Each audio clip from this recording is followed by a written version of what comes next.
Bonsoir à tous. Good evening, everyone. My name is Nedzin Jugilume, and I am the CEO of Dialogue NB.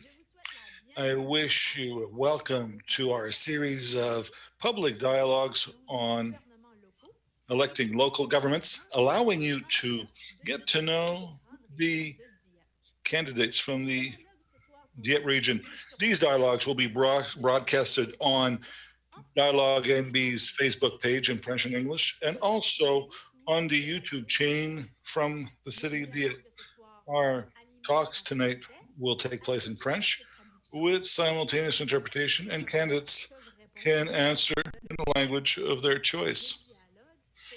Those dialogues will also be broadcasted on the French network of Rogers TV with the following schedule. So, the 4th of May at noon, Wednesday, 5th of May at 5 p.m., Thursday, 6th of May at 5 p.m., and on Friday, the 7th of May at 1 p.m., and finally, on Saturday, the 8th of May at 4 p.m. We'll see this in 6-hour blocks on the English channel of Rogers. The schedule is the following. Wednesday, the 5th of May at 1 p.m. and Friday, the 7th of May at 4 p.m. Again, this will be presented in 6-hour blocks. So I will facilitate this dialogue tonight with Yannick Godet, who's grade 12, finishing high school, and president of the student body at the Mathieu Martin School. Good evening, Yannick. Good evening, Nedzin. I'd like to start to recognize that we respectfully acknowledge that the land on which we're meeting is hosted. This meeting is hosted is a traditional, ancestral, and unceded territory of the Mi'kmaq. This territory is covered by the treaties of peace and friendship by the Mi'kmaq and Passamaquoddy signed the first time with the British Crown in 1725. These treaties did not deal with the surrender of lands and resources, but rather recognized the Westakwik and Mi'kmaq's title and established rules for an ongoing relationship between nations. So I'm pleased that we can all virtually meet here, and I'm grateful to the First Peoples who share their ancestral lands with us. Wonderful. Thank you, Yannick. So on behalf of Dialogue NB, I'll take this opportunity to point out that we're very much committed to fight against oppressive systems that brought about deep inequalities, and we work actively to learn more individually, but also to offer learning opportunities on fighting against racism and decolonization, and develop partnerships with organizations serving and led by groups that often are underrepresented. Now, again, Yannick, the floor is yours to introduce our candidates. All right. For the second part, let's welcome Mélyssa Boudreau, candidate to councillor as a councillor, general councillor, I should say. Jan Peter Wick, Hebblethwaite, candidate elected to the Education Council in Anglophone East School District. And finally, Ernest Thibodeau, candidate to councillor for Ward 4. So good evening, ladies and gentlemen. Well, thank you. Good evening. So before we move on to our questions, and we can say they're all looking forward to this, I have some information I'd like to share with all of you before we start. So these dialogues are not debates. These are opportunities for residents in New-Brunswick to get to know our candidates at the Regional Health Commission and Education Board. People forget that we vote for people who run for all these institutions. You know, people forget this. This is why, Yannick, we will have candidates groups running for various positions. We also want to mention that we have launched this, we've invited all candidates and people who are with us tonight and tomorrow night are those who accepted our invitation. And we greatly thank you. As to how this evening will unfold, we'll ask the same 8 questions to our candidates. The first 4 questions will be the same for all throughout these dialogues. The 4 following questions will focus on themes, but picked to allow some equity and make sure that they'll be picked randomly, so everyone will have 2 minutes maximum to answer our questions. And Yannick, you know, we're pretty strict on this 2 minutes, right? Yeah, we're not kidding, right? So at the end of the question period, each candidate will have 2 minutes and 30 seconds to make closing remarks, especially to present and say things that you hadn't had the opportunity to say beforehand. We won't be able to answer the general public's question on Facebook because we simply don't have the time to do so. Yannick, could you tell us how this will unfold? Yes, absolutely. So let's follow the following principles that apply here, just like on our social media platforms. We invite everyone to be respectful and to be courteous, especially when publishing comments on social media. We have a policy on our social media and we invite people to follow our policies. Otherwise, these comments will be erased. In the room, we recognize the efforts that took. There's a lot of preparation I got into this evening, so your courage, as well as various viewpoints that you will bring. We're very grateful for this. I think we'll start very soon with our question period. We'll bring a few clarifications to candidates and those who are listening to us and repeat these clarifications throughout our dialogue. Some questions may fall under a jurisdiction other than the one you're running in. What we want from your answer is the possibility that you could cooperate between various government groups and tell voters what you're doing and what each group is doing. We'll tackle some issues for our school boards and health authorities when it's applicable. So I think we're ready, Nadine. All right, we're ready. We're very pleased because we have a candidate from the school board tonight. So this will change the dynamic of it. So let's start. We're ready? We're good? Okay, question number 1 deals with vision and strategic thinking. So we all know that change is happening faster and faster. COVID amplified that reality. That is why we're seeing an emerging trend in the world where organizations are planning for the very short term. We're talking 6 months to 2 years, or the very long term, such as 100 years. How do you see the future of Dieppe, the region, if you will, in 100 years? What is your vision and what is the legacy you want to leave for future generations? So the floor is yours to Ian. Thank you. My number one thing that I want to leave behind after my time on the District Education Council is for the education system in the Anglophone sector, because that's what I represent, to be in a better place than when I started. And newer facilities, better facilities, and also a better blend with the cities.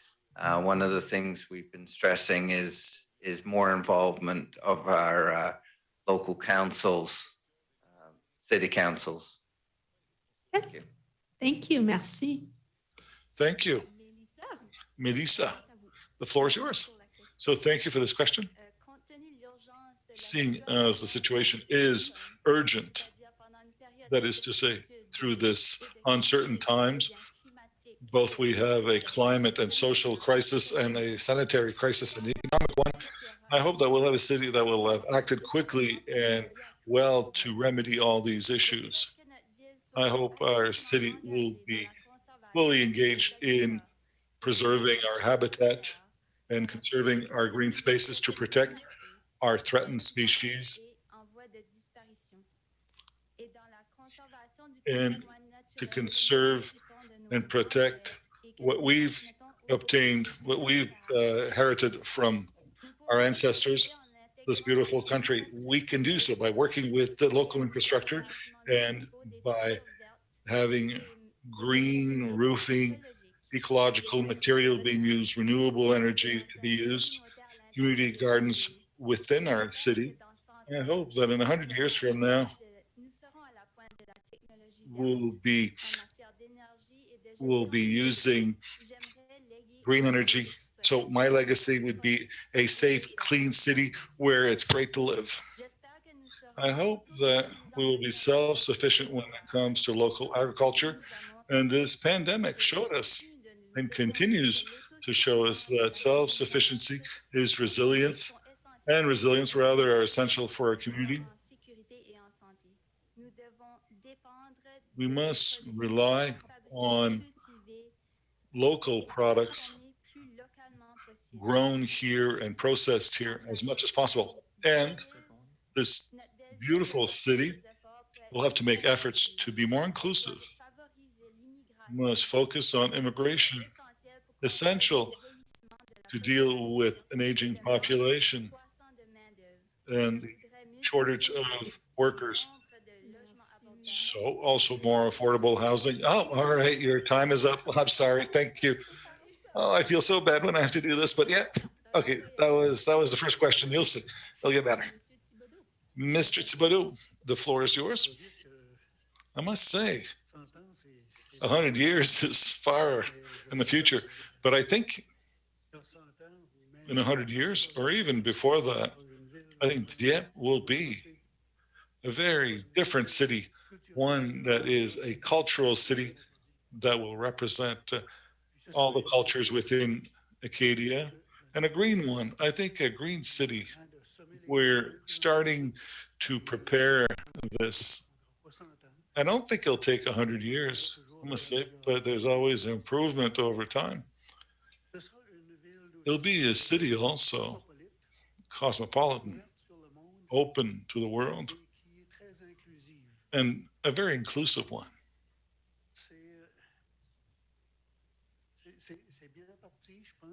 I think Dieppe right now has excellent initiatives focusing and moving toward those goals. And as I said earlier, we are sowing these seeds and we will water these seeds so they can flourish. So thank you. Thank you very much, Mr. Thibodeau. Thank you to all three. So you see, we're getting ready and used to those questions. So thank you. Yannick, second question. All right, we'll go to the second question. In your opinion, how various municipal and RHAs can play a greater role in the school system? Your organization, how can you support the 10-year plan? And this is the 10-year plan from the Department of Education and Early Childhood Development. Mélyssa, we could start with you. So, well, thank you for the question. I think we can all work together to allow young people to try out various trades and do some volunteer work within the city. I think there's great opportunities, so they can develop and obtain essential skills, inviting them to work within the municipality and also working with some employees, some staff. I've talked with a teacher to find out about the 10-year plan, and she gave me an example.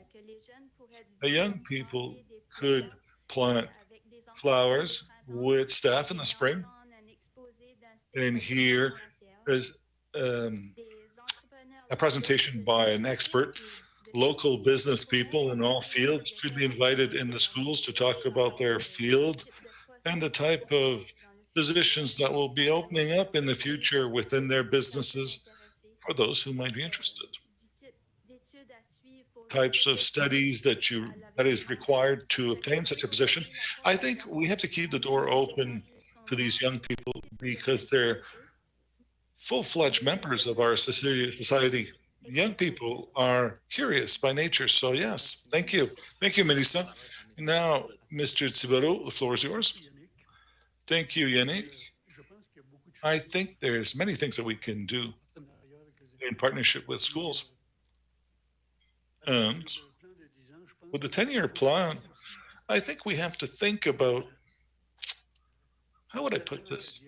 The Acadian population develop, build this identity that's part of this province, part of the school district plans, also in the provincial plan. I think from that viewpoint, the city can really strike interesting partnerships, organize events. And I think it can't just come from municipalities either. I think we have to consult students, first of all, to see what do they need. I'll give you an example. When we decided to build the Uniplex, we consulted the whole population in Dieppe, or the population as a whole, in the greenhouse that we set up in there. That's a suggestion that came from the students from Mathieu Martin's school. So I think that's wonderful that they brought about such suggestions. I would never have thought so. I think that's how we have to work in the future. Right now, we have another partnership with Mathieu Martin, where we have a classroom, outdoors classroom in the woods outside school. So it's wonderful. So I think there are many initiatives like this one that we can do in cooperation with schools. We don't want to impose anything. And I think the schools have various ways to communicate with us, to share their needs with us. There you go. Thank you, Ernest. Sir, the floor is yours. This is a question I'm quite enthusiastic to discuss. One thing I want to talk about quickly is the Anglophone East School District Education Council has a student representative that sits on the Education Council, a full voting member. Currently this year, it is the student council president of Moncton High School, but it rotates through the high schools from year to year. And that's something we're especially proud of. We're the only Anglophone school board that has a sitting student member. As for the involvement of the municipalities, every district education council has been pushing for the minister to involve the local cities, municipalities in school building decisions, school locations.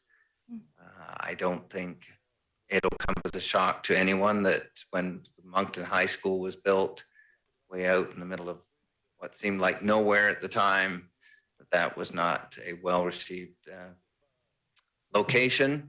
I think the future will say that that's turned out to be a good location eventually, but we certainly want to see more involvement, and the education minister has committed to more consultation with local council. Thank you. Merci à vous trois. Thank you to all three. Yannick, before we move to the next question, did I hear earlier in the evening that you sit on the council here? No, not from the city of Dieppe, but I am president of the student body in Mathieu Martin. Okay, I misunderstood. All right, because Ian talked about young people sitting on the board. Anyways, I would even have been even more impressed with you tonight had that been the case. Anyways, third question on civic participation.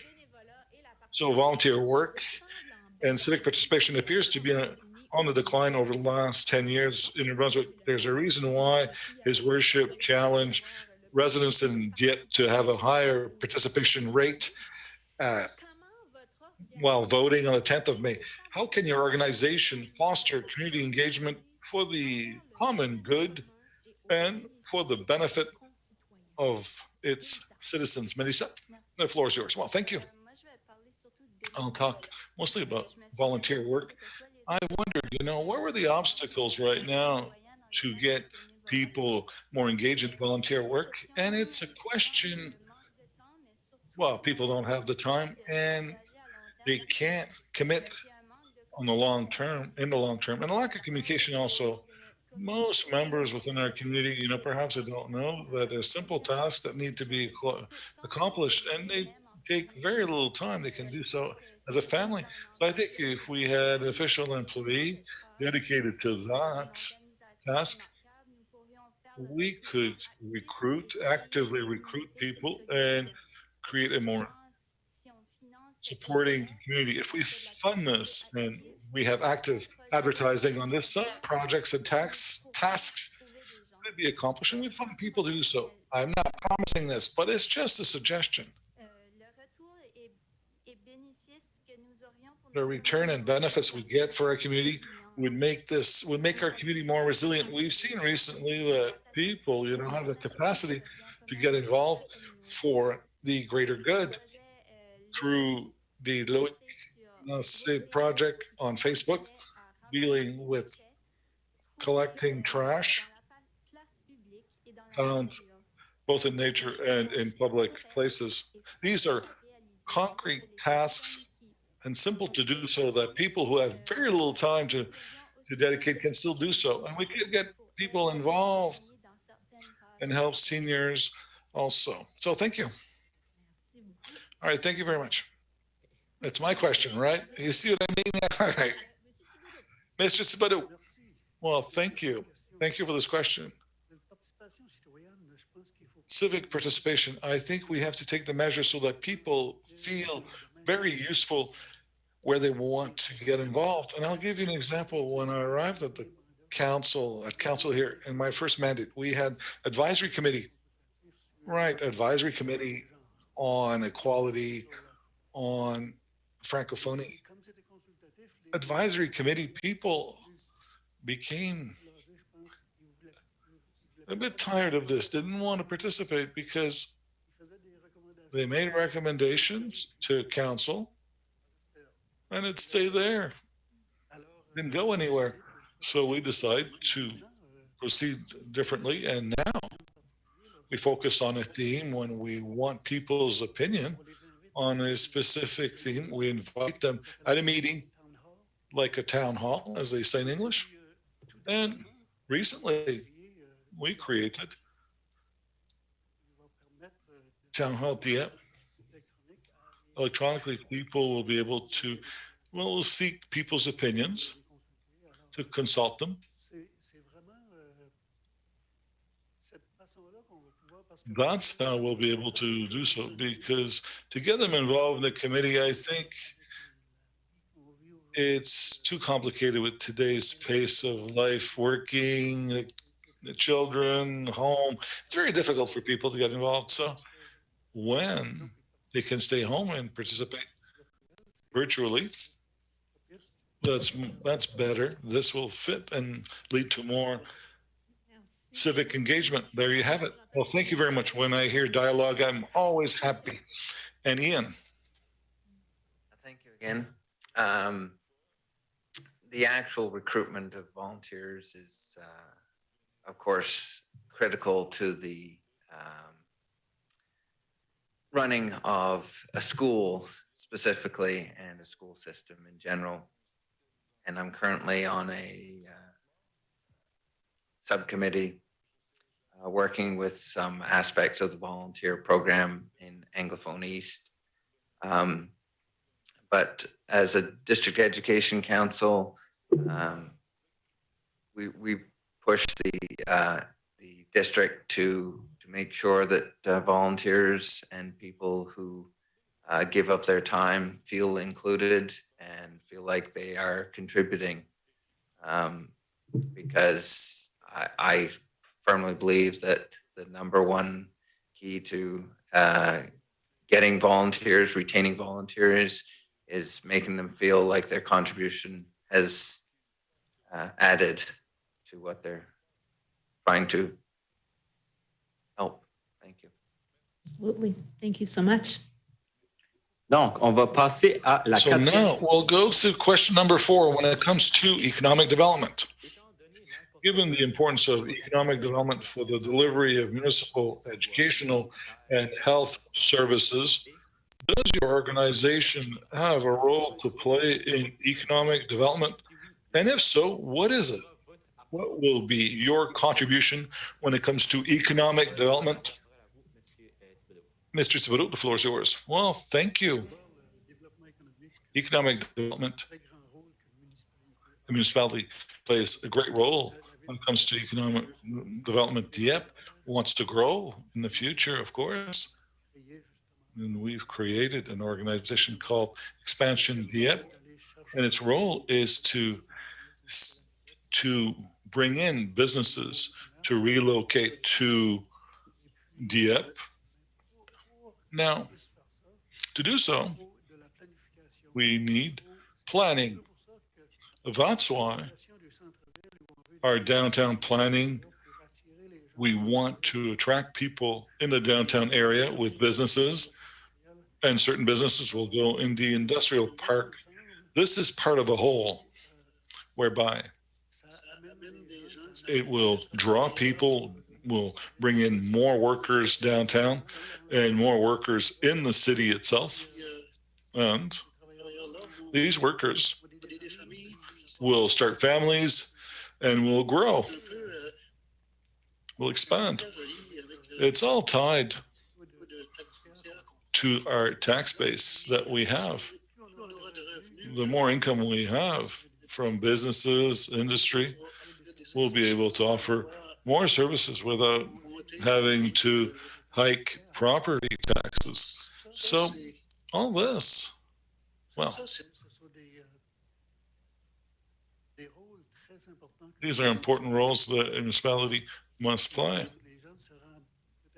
Perhaps people don't always realize that our role is to do that. It's not just up to the province or the federal government, the economy. This is a field that's shared. This is a jurisdiction that's shared with various governments. Thank you, Ernest. Ian, the floor is yours. Thank you. So the education system, of course, serves a later role in economic development. We have councils and provincial governments that drive the initial stages of economic development. But the education system does have an influence, and that is in the positioning of the what is the primary elementary schools. So, as I mentioned before, with more involvement, hopefully from local governments in the locations of schools, that will drive the populations the way the municipalities is hoping for. Here in Dieppe, of course, there's a new school up off the Melanson Road. I forget what the name of the road is that it's actually on. But of course, I know just from past experience that area is going to result in new homes being built and population moving in that direction because of that new school. So, like I say, later in the process, but still a role to play for the education. Merci, Ian. Et je passe maintenant la parole à Thank you, Ian. Mélyssa, the floor is yours. Je veux dire que je suis d'accord avec And Mélyssa, you have the last word. Well, yeah, I agree with everything that was said. I agree with everything Ernest said. I'm really happy that we already have a good system in place with Expansion Dieppe. We have a downtown that is vibrant, and we have to continue working on that. It's important to continue to develop our city.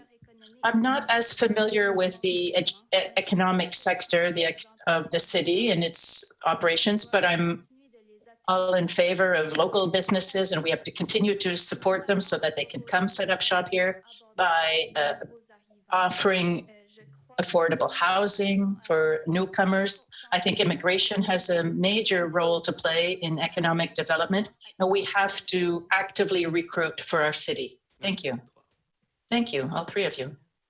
Ian, the school you were looking for, École Antonine Maillet et École Le Marais. Okay. My daughter goes there, that's why. Oh, nice. Yeah. OK, nous allons. All right, so we're going to move on to inclusion now. And this is where we start choosing questions at random. So we're going to ask a first question. Well, I'm going to ask the question, first of all, how can the City of Dieppe, the District Education Council, and the health authorities, how can they work together on the integration of newcomers? Mélyssa, thank you. Well, I think we have to start individually. We have to understand why we need immigration here. We need immigration for the economic development of the city, but also for the wealth and the diversity of culture that they bring. Without immigration, we would be short of labor, we would be short of services, we would have a reduction in our population. If we want to increase the population, this is the way to go. We have to work individually, first of all. Everybody who is in a role of leadership has to be informed on the immigration process. Yes, the immigration process and the different applications and the different requests and the demand side, as well as the moving, the settling in, and integration. It's a unique experience. It's a choice that's not easy, and it takes a lot of resources, a lot of time, and a lot of money.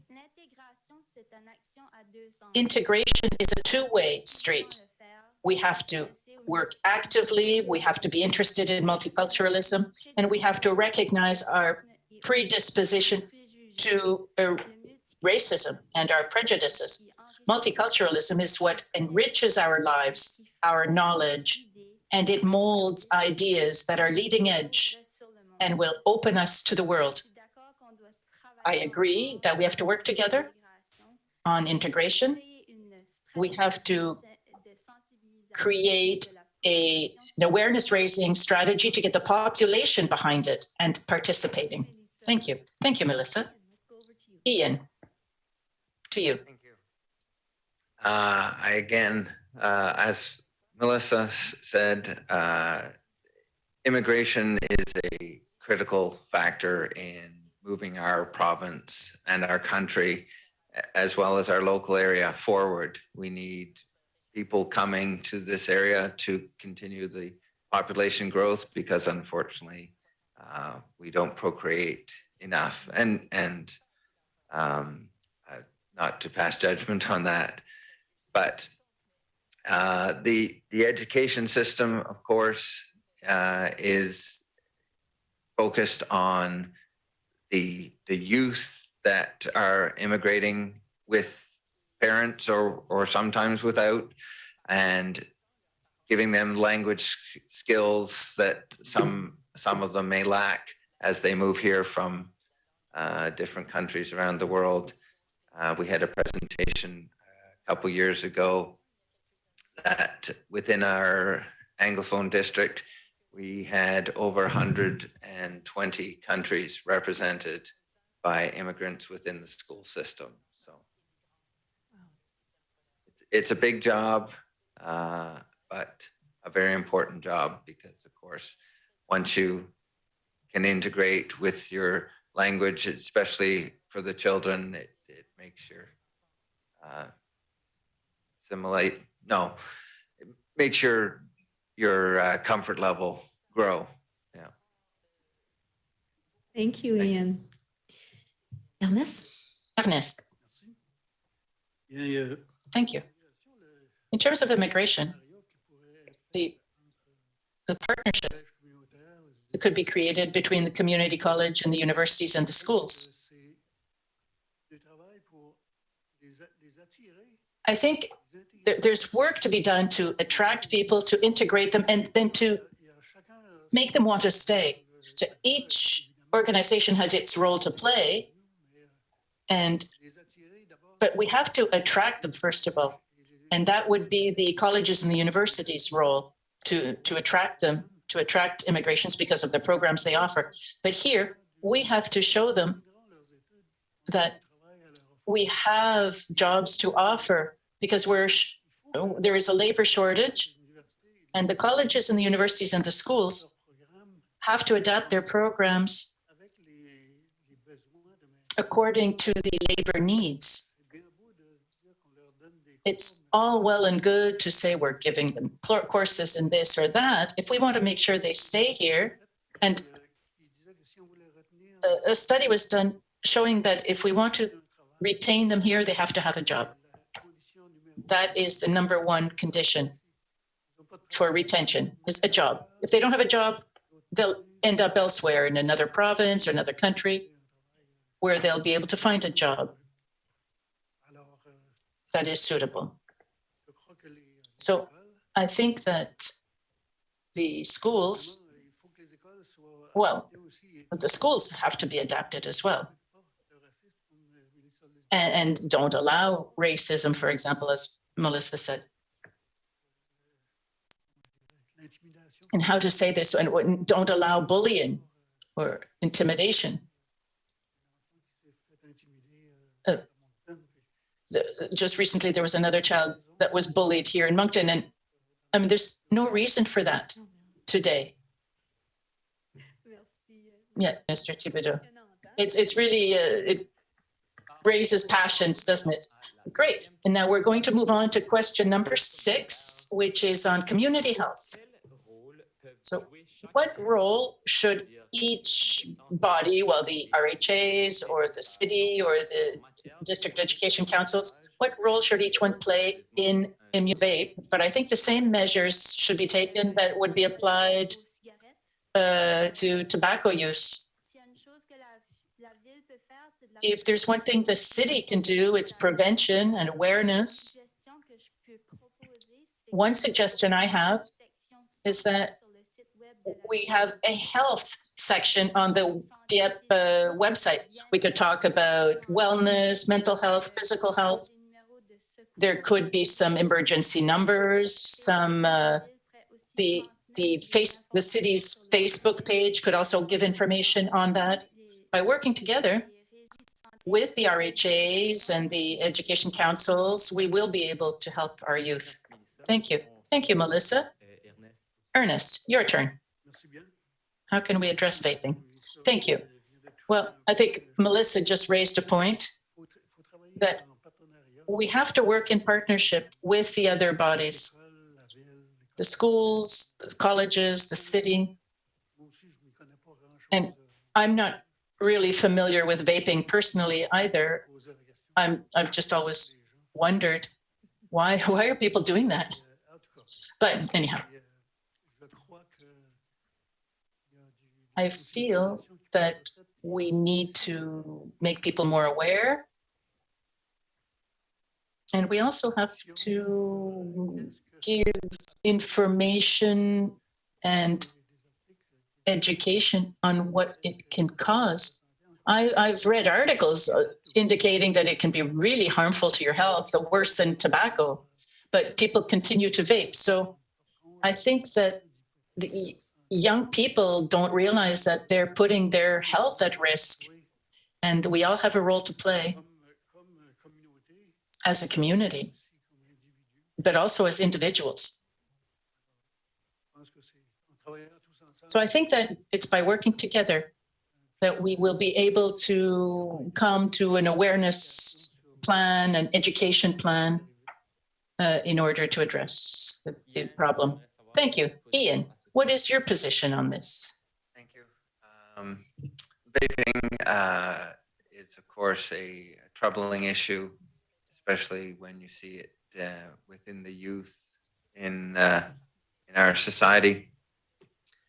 And, of course, within the education system, we do have health education where we talk about the effects of various different things in life, not just vaping, tobacco use, drugs.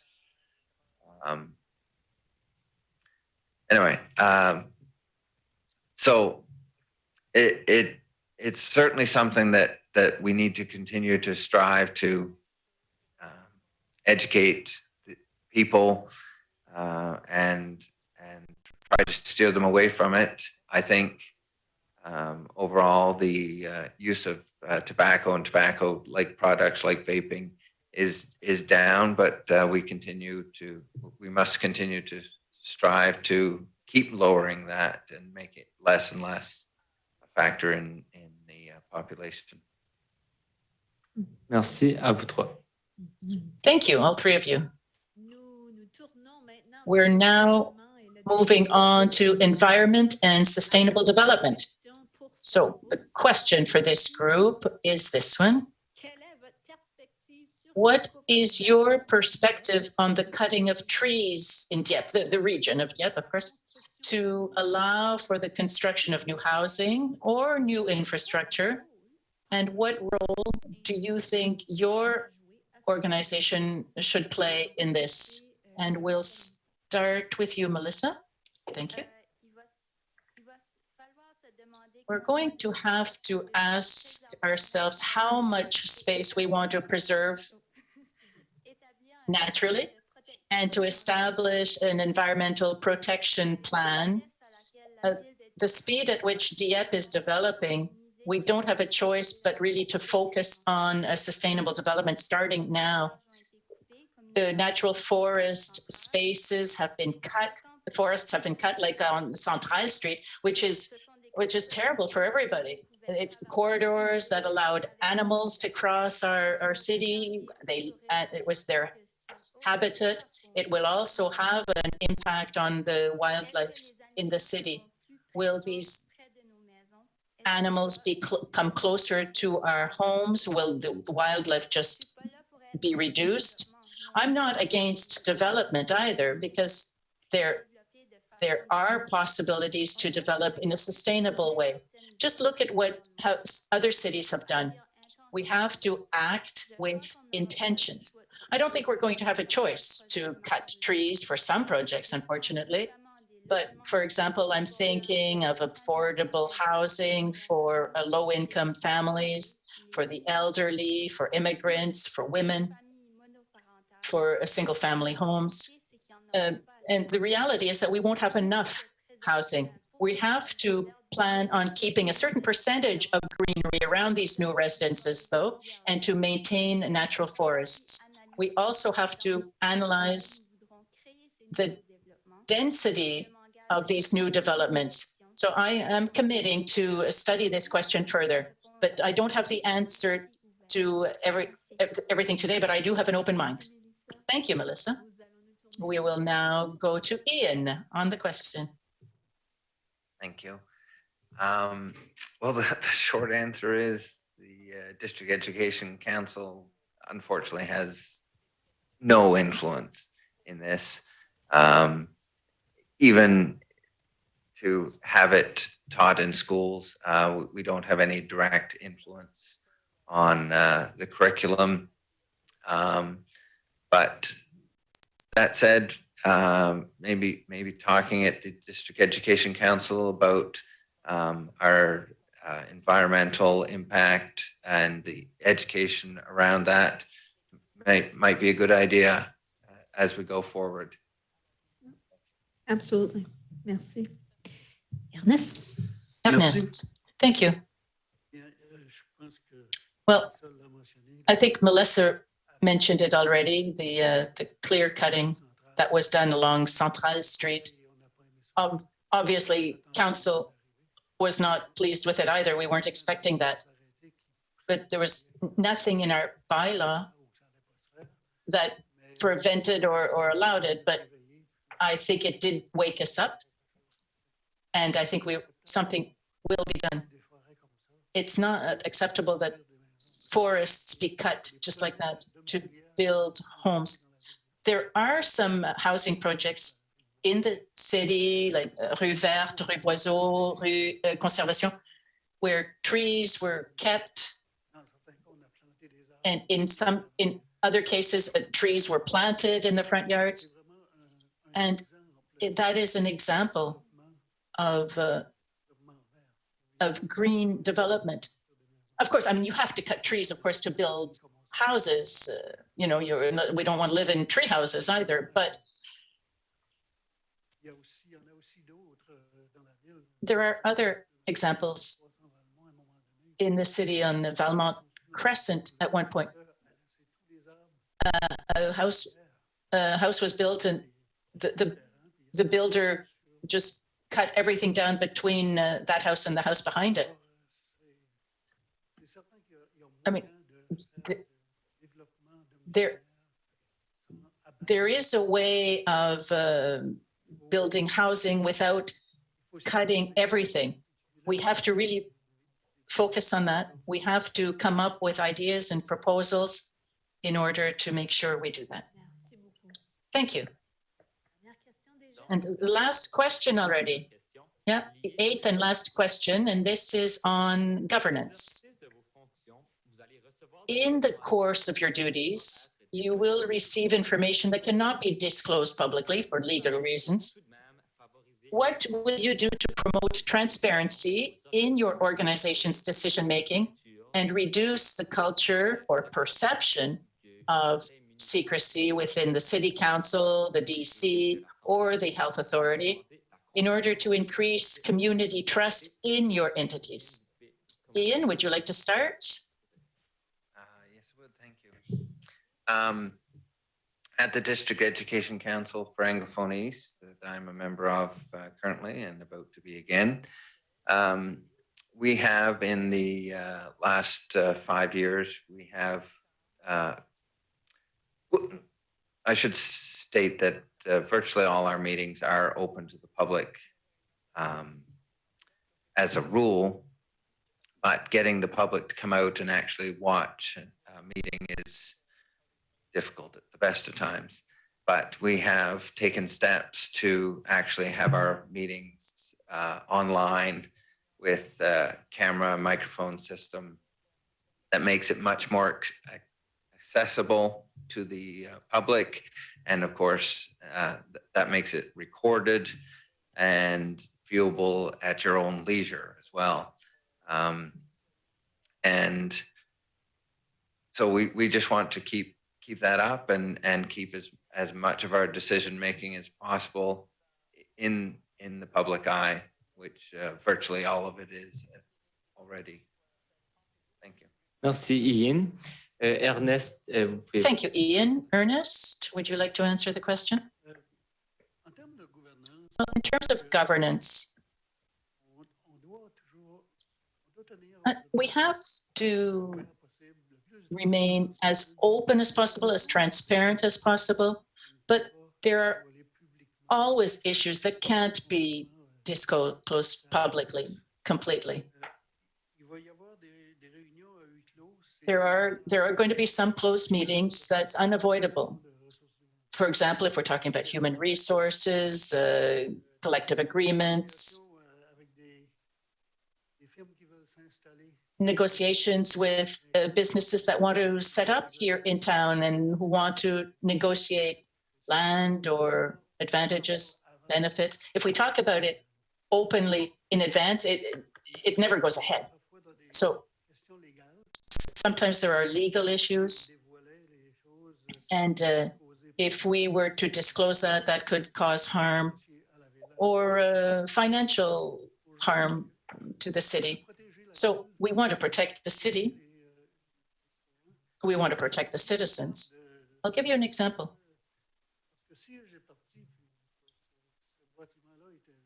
There was a building that when Sears left and the building was empty, we knew that somebody was negotiating to occupy the location, but we couldn't announce it. It was up to the city to announce it, or the business to announce it. It wasn't up to us. And we wanted to accommodate their requests, but we wanted to make sure that we didn't ruin the whole prospects of going forward by disclosing anything too early. Thank you, Ernest. Mélyssa? Thank you.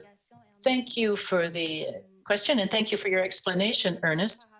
I respect what has been done in the past, and I respect the confidential information that I will receive. I don't know all of the answers, but I do commit to do my homework and to learn more and to make sure that all laws and regulations are respected and that all decisions are fair. I'm wondering, however, if it's necessary that certain discussions are held behind closed doors, and what are the restrictions. And I'm going to make sure that all the important decisions are made publicly as much as possible and not behind closed doors in secret. I'm going to study the Act on Privacy and the Right to Information very carefully, as well as the Act on Local Governance. I think we still have a long way to go in terms of transparency and openness in our discussions with the public. And as a councillor, I am going to undertake to have open conversations with the residents of the city to answer their needs as much as possible. We have to be available for the residents so that to make sure that they are heard. It's important for people's confidence and for the future of our city. I'm going to make sure that all decisions made will not only benefit the members who have access to the network. Currently, we have to go beyond that and get information from the public. If I'm elected, I will use my paid public Facebook candidates page to allow people to reach me easily and to set aside hourly answers.